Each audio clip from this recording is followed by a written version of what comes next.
Hey there, welcome to What You Up To Now, day 1096. Sharon Horne-Ellstrom here with a funky blue-eyed filter on, blue eyes that sparkle. I feel kind of like a vampire. Not really.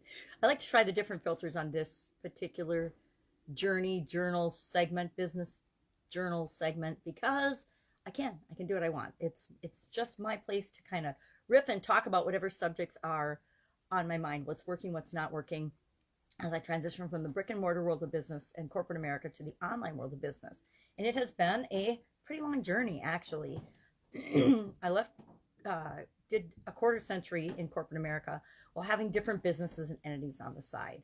And after I left corporate America, 2003, 2004, I think it was actually right around the holidays in 2003. And then I bought my sister out of the Italian food manufacturing business in early 2004, but I jumped right into that business because I'd always been doing it on the side with her. So, and then I bought her out, and my ex-husband and I were going to run it and build it. And that lasted about a month, and he wasn't that interested in it. So he ended up doing a bunch of things, and we got involved in a whole lot of businesses. And he wanted to do real estate.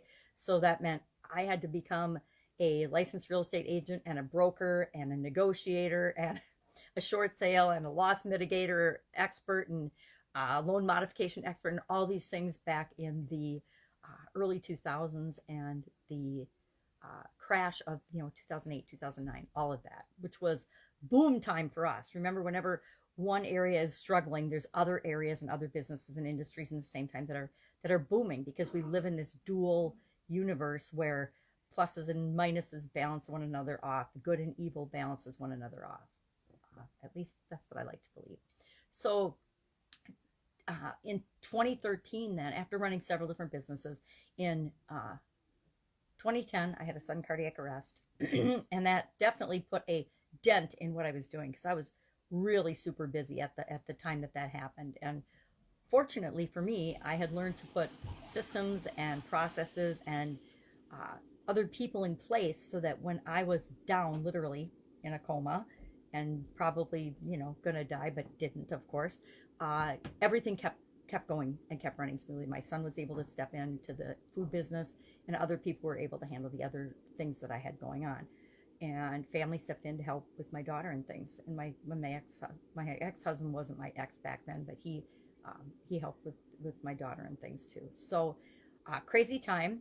But after that, divorce followed, and I had the opportunity to decide, what do I want to do? What do I really want to do?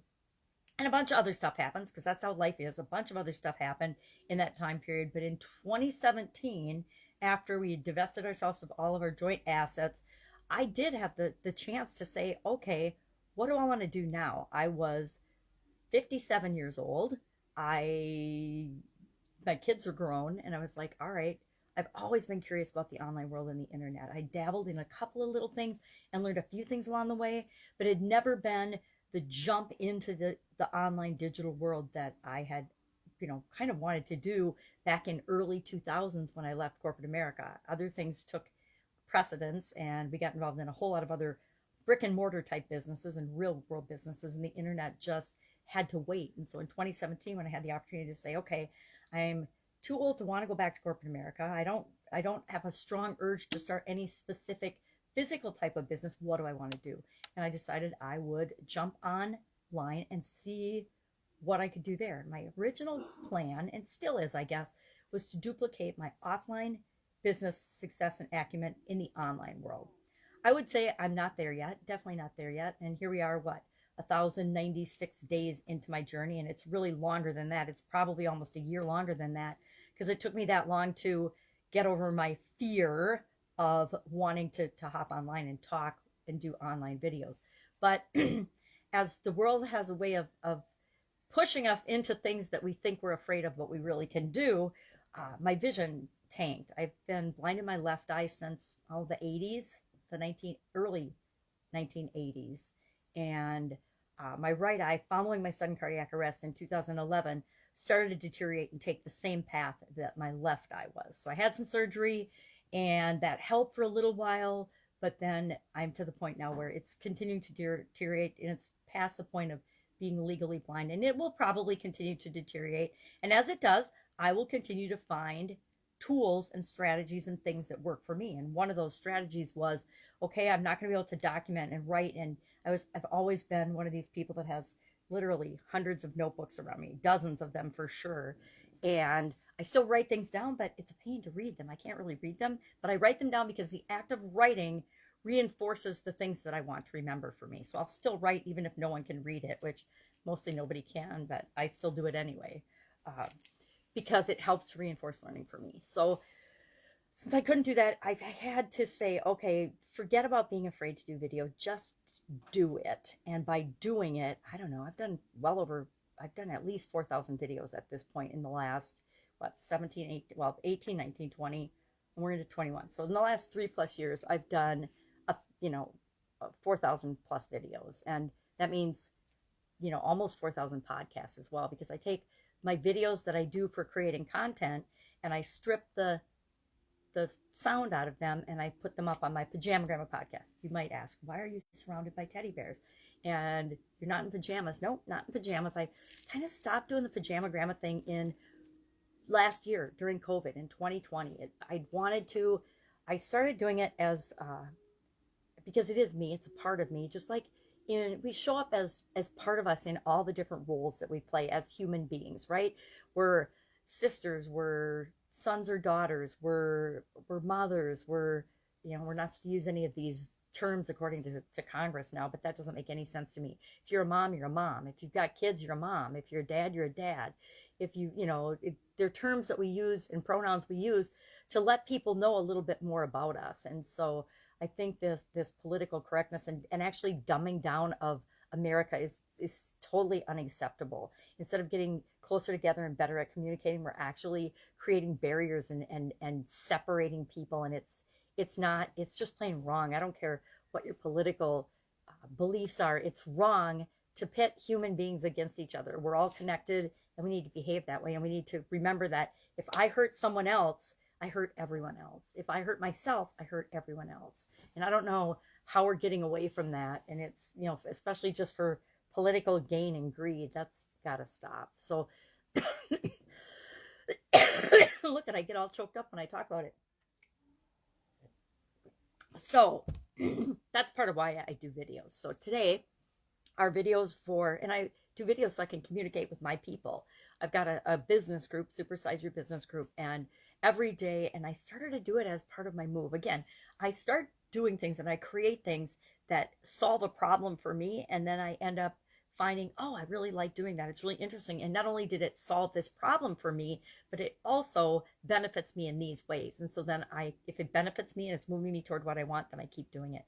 This is what happened with the Supersize Your Business idiom things. I started to do a daily idiom so I could continue to communicate and find business ties and what things mean for my audience. And as I did it originally as part of my move, when I was moving out of even though we've been divorced for a while, I continued to live in our family home for, 9 years, a long time.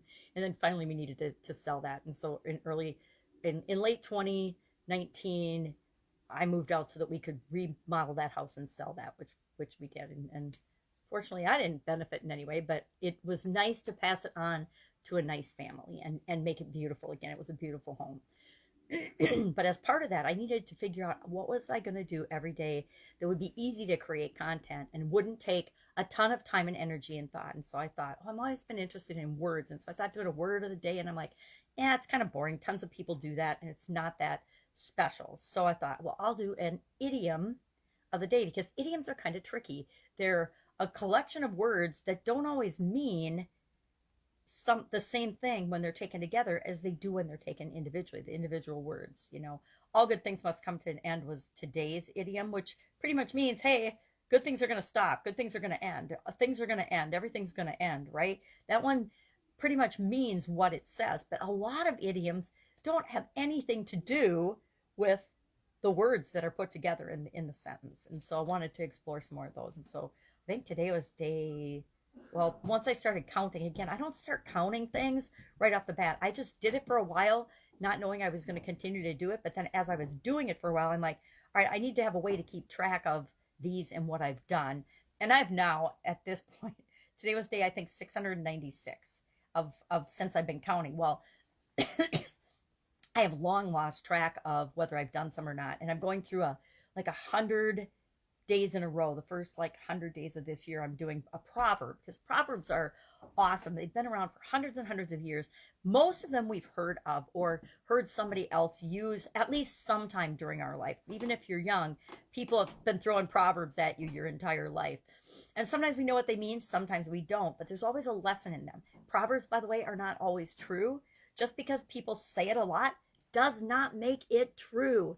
Just because people can repeat a lie. I mean, think of all of the decades or centuries that people believed that the world was flat. Everybody said it. Everybody believed it. Everybody thought it was a fact.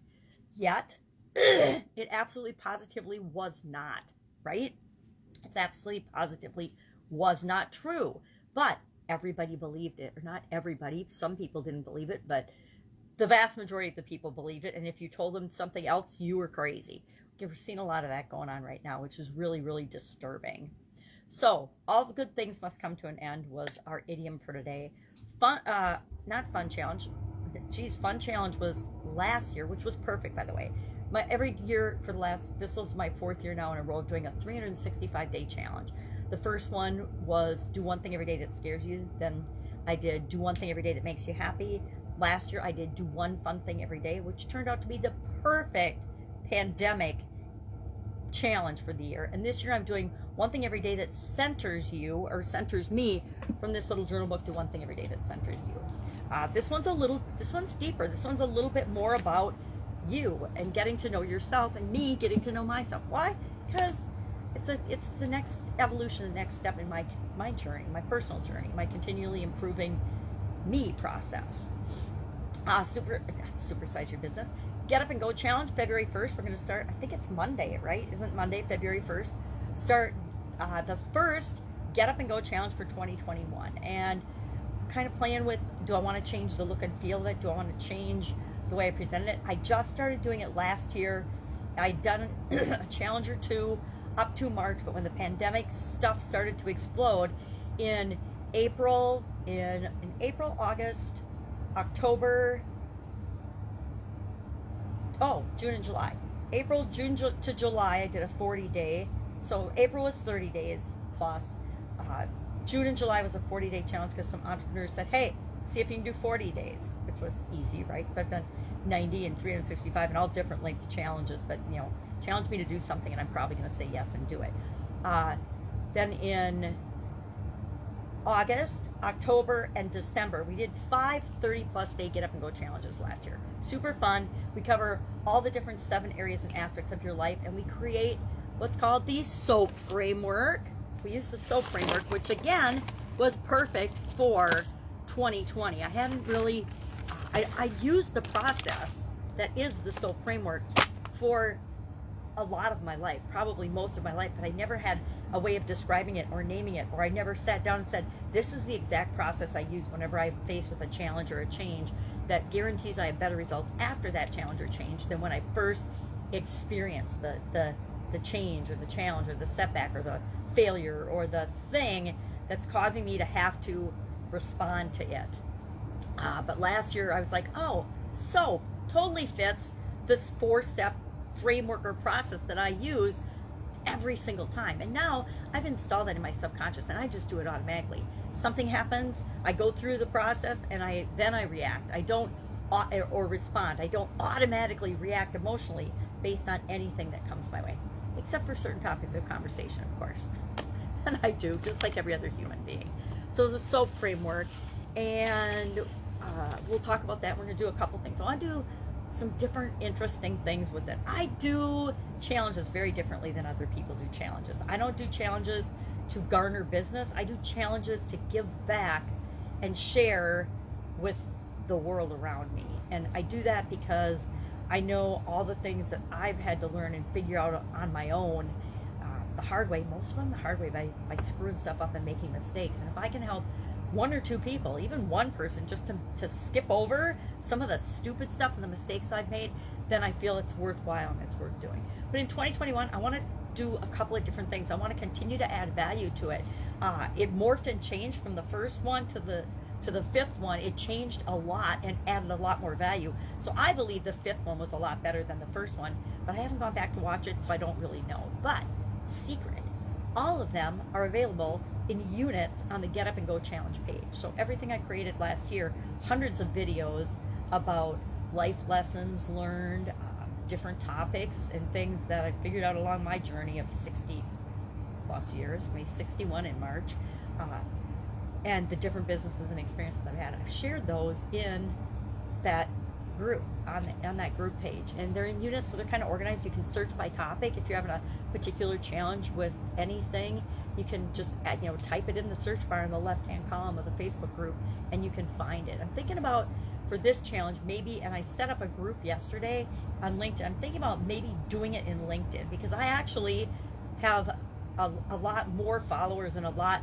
more fun people that I like to interact with on LinkedIn than I do on Facebook. Facebook has become just this kind of political mess of nonsense that I just scroll by.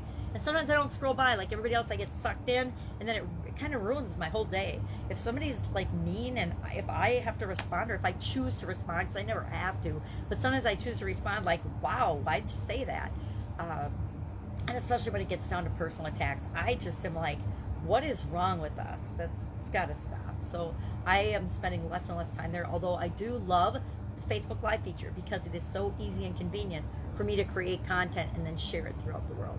All right, or on my other platforms anyway. If I can help you in any way, if you have any questions about corporate America, your career, being the only woman in a lot of industries for a long time, I learned a lot, and I learned a lot of tricks in terms of what works and what doesn't. And not just tricks and shortcuts, long-term strategies of what sets you up for winning. And those are the things you want to do, not the hacks or the shortcuts or the cheats. If you're looking for just cheats or shortcuts or anything dishonest, I am not your person. I'm definitely not your person. But otherwise, questions about corporate America, questions about quality, sanitation, especially now during COVID, I've got tons of experience creating emergency action plans, quality plans, processes, systems, procedures for all kinds of different industries. So if you're stuck on something, you just have a question, you're like, I don't know who to ask, just ask. And if I don't know, I'll help you find the person that does. Same with online things. Done lots of things online, lots and lots of things online. Some have been epic successes, others have been epic failures, but it's all part of my journey and the learning process. And if I can help you with your journey, I'm more than happy to. Have an amazing day. I'll, of course, be tomorrow. Talk about what I'm doing now tomorrow. I gotta go work on that challenge. Bye. Take care.